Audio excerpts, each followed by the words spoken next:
Nesta semana, o Brasil ficou no banco dos réus na Corte Interamericana de Direitos Humanos. Na audiência, o Estado brasileiro anunciou um pedido formal de desculpas às comunidades quilombolas envolvidas no caso de remoção de moradores na instalação da base de Alcântara, no Maranhão. Segundo os Ministérios dos Direitos Humanos e da Cidadania e da Igualdade Racial, trata-se de uma mudança de paradigma da postura do Estado perante aos órgãos internacionais. Sobre essa questão, a revista Brasil TVT conversa agora com Paulo Abrão, que é advogado, professor de Direito e diretor executivo do Washington Brasil Office. Professor Paulo Abrão, tudo bem? Prazer recebê-lo aqui no Revista Brasil TVT. Seja bem-vindo. O prazer é todo meu. Professor, vamos falar então deste julgamento do Brasil na Corte Interamericana dos Direitos Humanos, este julgamento que estava acontecendo no Chile. E, professor, com um agravante não, uma informação muito importante, que é este pedido formal de desculpas do governo brasileiro às comunidades quilombolas, no caso envolvendo da remoção lá na base de Alcântara, no Maranhão. Queria lhe ouvir sobre essa questão, professor. Bom, realmente é um ato inédito do Estado brasileiro frente ao Sistema Internacional de Proteção aos Direitos Humanos, de já na própria audiência de instrução, antes mesmo de que a Corte Interamericana emita a sua sentença em relação a esse caso, que foi apresentado lá em 2001 e agora chega aos tribunais internacionais, antes mesmo que essa sentença se apresente, o Estado se adianta para dizer que reconhece os seus erros e que já formula oficialmente um pedido de desculpas, sem prejuízo, obviamente, de todas as suas obrigações de reparação, de dever de preservar, de restituir e compensar os prejuízos que as comunidades quilombolas tiveram ao longo do tempo por essas remoções arbitrárias que elas sofreram do seu próprio território durante a instalação da base de Alcântara. E, bom, esse precedente ele é muito bem-vindo, né? Porque é um precedente que se transforma num exemplo, inclusive não apenas só para as futuras posturas do Estado brasileiro frente ao sistema internacional, mas também um referente para outros estados da região, de que muitas vezes não tem que negar a realidade, né? Assim, se um caso tramita desde 2001, ele já venceu todas as etapas internas dentro do ambiente da Justiça Nacional, foi levado para o ambiente da Justiça Internacional, e desde lá houve primeiro uma análise pela Comissão Interamericana de Direitos Humanos, que reconheceu que direitos haviam sido violados, e o Estado brasileiro não deu cumprimento às recomendações que a Comissão Interamericana, no seu momento, formulou. Então, a comissão envia o caso à Corte Interamericana, e agora chega o momento das audiências para uma futura sentença do caso. Não há de se falar, obviamente, de negar que essas violações aconteceram, porque elas estão fartamente documentadas. Então, a postura do Estado de chegar ali e já reconhecer esses erros de maneira antecipada é uma postura que representa um profundo respeito à centralidade das vítimas, é uma mudança de visão desse governo muito clara de como ele se articula e como ele atua, né? A postura do Estado brasileiro frente aos organismos internacionais. Isso é muito bem-vindo, porque nos ajuda a economizar tempo, nos ajuda a acelerar o processo de reparação a essas vítimas que estão esperando já há mais de 20 anos essa devida reparação, que provavelmente chegará por determinação de uma futura sentença da Corte Interamericana. Como o senhor bem colocou, essa postura do atual governo do presidente Luiz Inácio Lula da Silva é o extremo oposto do que vinha sendo colocado, por exemplo, no governo de Jair Bolsonaro. Inclusive, tinha-se uma negociação sendo realizada, por exemplo, com o governo dos Estados Unidos, na época também Donald Trump na presidência, para alugar, vamos dizer assim, a base de Alcântara ao governo americano, e mais uma vez poderiam acontecer remoções. Houve, inclusive, denúncia de novas remoções nesse período pandêmico, vamos lembrar, né, de comunidades quilombolas ali naquela região. Então, quer dizer, é um fato ali que conflitos permanentes ali na região, e o atual governo se posiciona já se colocando num pedido de desculpa formal e relatando que esse pedido de desculpa pode aí dar uma sequência a reparações. E a minha pergunta vai nesse sentido, professor.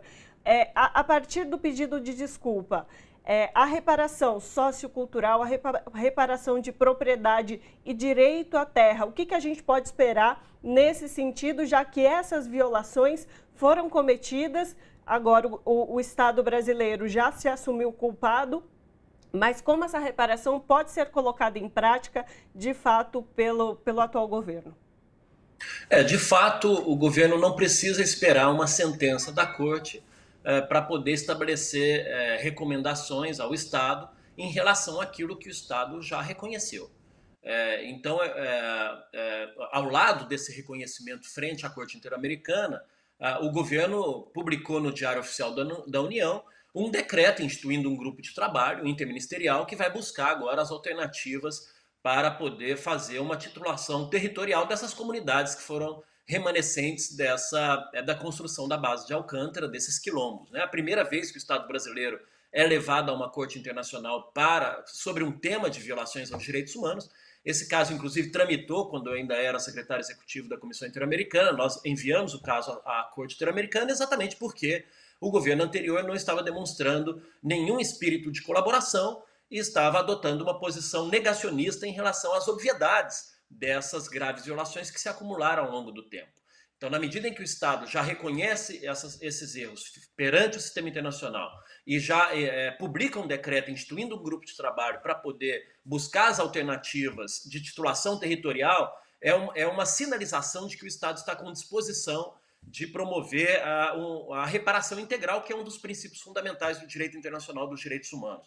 Obviamente que, nesse caso, não se trata única e exclusivamente de restituir a titulação territorial, né, fazendo uma nova identificação de terras para que essas famílias possam ter uma vida estável, que até hoje eles não puderam ter, mas essa reparação ela vai ter que abranger outros aspectos, né? Porque, afinal de contas, ao longo desse tempo, eles, além da perda do território, eles também tiveram falta de acesso aos serviços públicos essenciais, tiveram falta de acesso à educação, falta de acesso à saúde. A própria postura do Estado de, durante a audiência, pedir desculpas antecipadas também não vai afastar a responsabilidade de que esse ato de pedido de desculpas ele aconteça durante uma sessão pública oficial, com a presença das mais altas autoridades públicas do Brasil. Então, como se trata de uma população que faz 20 anos, né, de acumulação de violações dos seus direitos, que tiraram deles a condição objetiva da sua própria identidade como quilombola, que é a vivência no território onde a sua comunidade tradicional se instalou ao longo do tempo, o Estado tem muito o que fazer para poder reparar de maneira integral essas comunidades. E não apenas para aquelas pessoas que foram afetadas naquele momento, mas também para os filhos dessas pessoas, porque, afinal de contas, é uma violação que se transcorreu ao longo do tempo e ela tem um efeito transgeracional. Então, esperamos que, a partir desse grupo de trabalho, se possa abrir outras possibilidades de outras medidas de reparação e de identificação de ações que o Estado possa implementar em matéria de políticas públicas, mas também em matéria de reparação objetiva, do ponto de vista moral, do ponto de vista psicológico, do ponto de vista simbólico, do ponto de vista econômico, para que a gente possa diminuir um pouco o estado de injustiça que há mais de 20 anos se instala em relação aos quilombolas de Alcântara.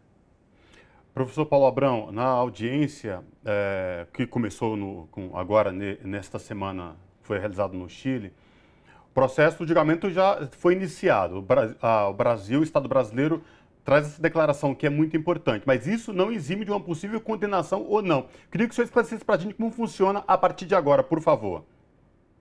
Bom, essas audiências são audiências de instrução, onde é o último momento onde as partes peticionárias reclamantes apresentam suas alegações frente à Corte Interamericana e se escuta a defesa do Estado em relação a essas alegações. Na medida em que o Estado já reconheceu os seus erros e reconhece a sua responsabilidade, acho que essa sentença deverá sair com uma certa celeridade que normalmente não acontece dentro do sistema interamericano.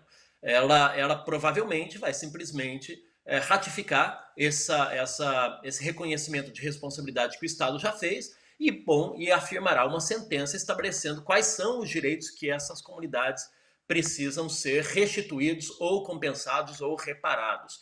Então, o Estado ele também não precisa se limitar aos dispositivos dessa sentença, o governo pode ele mesmo assumir atitudes de políticas públicas e de articulação e coordenação das diferentes instituições do Estado brasileiro para responder a essas demandas, mas, fundamentalmente, também terá que atender aos dispositivos concretos dessa eventual e futura sentença. Quando essa sentença deve sair, mais ou menos em 2 ou 3 meses, eu acho que talvez até antes, pelas razões que eu já expressei anteriormente, mas nós temos que esperar para saber qual vai ser a decisão, o que a Corte determinará concretamente para que o Estado tem que implementar para que, pelo menos aos olhos da comunidade internacional, o Estado possa se redimir desses erros. Mas eu insisto, o governo e o Estado não precisa se limitar a essas recomendações advindas do sistema internacional. Ele pode ele mesmo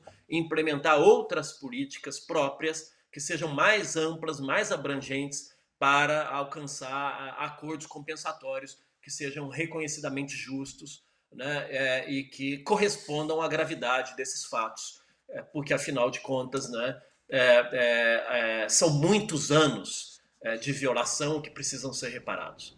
Perfeito. Conversamos com Paulo Abrão, que é professor de Direito, diretor executivo da Washington Brasil Office. Muito obrigada, professor, pelos esclarecimentos, por toda essa abordagem como se dão as coisas também na Corte Interamericana. Sempre bom a gente ter a sua contribuição aqui no Revista Brasil TVT. Obrigado a vocês. Um abraço.